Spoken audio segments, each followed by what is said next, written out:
This is a Big Mac, 2 all-beef patties, a bun, a slice of history.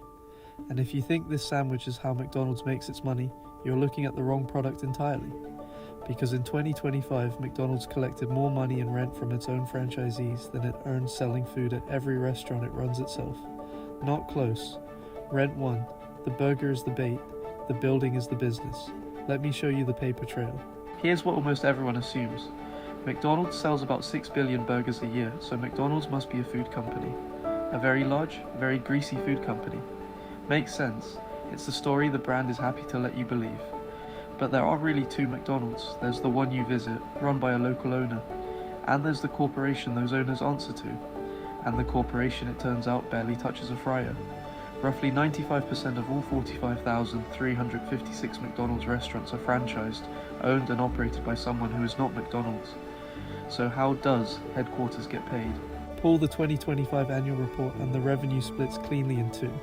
Money from company-operated stores, the ones McDonald's runs where it actually sells you the food, came to $9.7 billion.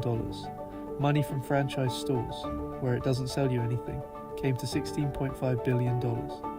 Sit with that. The restaurants McDonald's doesn't operate generate almost 2/3 of its total revenue.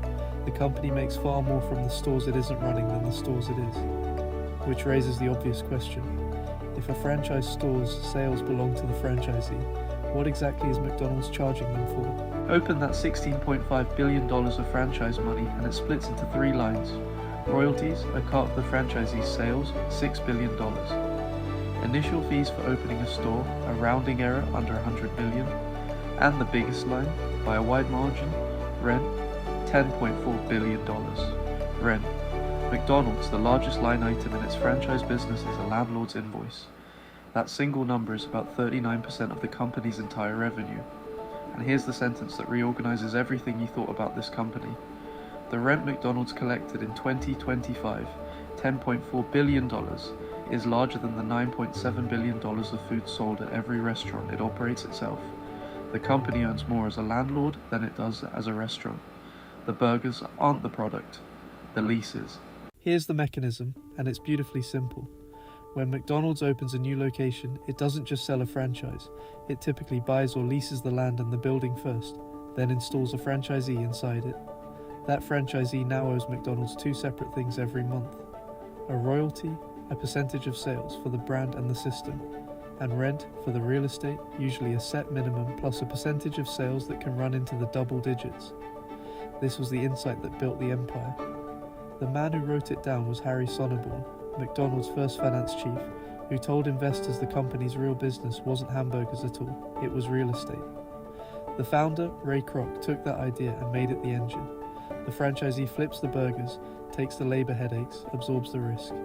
McDonald's owns the ground underneath and gets paid whether the fries are hot or not.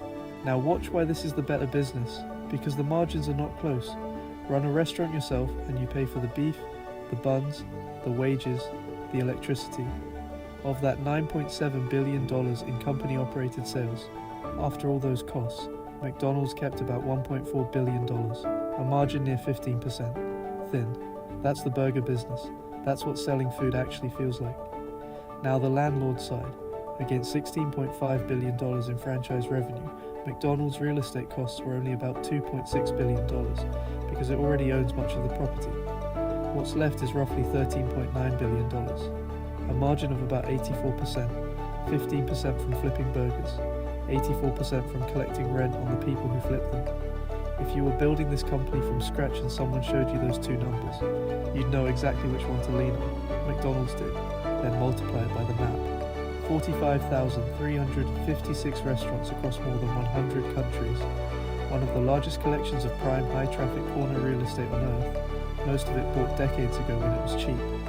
On the books, McDonald's carries $28.2 billion of property and equipment, and that's the depreciated value. Land bought in 1975 sits on the balance sheet near what it cost, not what a corner lot is worth today. The real market value is widely estimated to be far higher. All of it stitched together produced $12.4 billion in operating income on $26.9 billion of revenue, an operating margin around 46%. No normal restaurant company earns that. A landlord with 45,000 tenants might. And this is the part competitors can't simply copy. A rival can match the menu by Tuesday. What they can't match is 60 years of buying the best corners before anyone knew they were the best corners. Every new franchisee doesn't drain McDonald's, they fund it, paying to expand a property portfolio McDonald's keeps. The tenants finance the landlord's growth. That's the flywheel. That's the moat. So next time you're in that drive-thru, remember what you're really looking at. The burger is a customer acquisition tool for a real estate portfolio. The genius of McDonald's was never the recipe. It was realizing the most valuable thing in the building was the building. The lesson travels further than fast food. The loudest part of a business is rarely where the money is. Follow the biggest line item, not the logo. If you like taking companies apart to find the real engine, subscribe. That's the whole channel. I'll see you in the next one.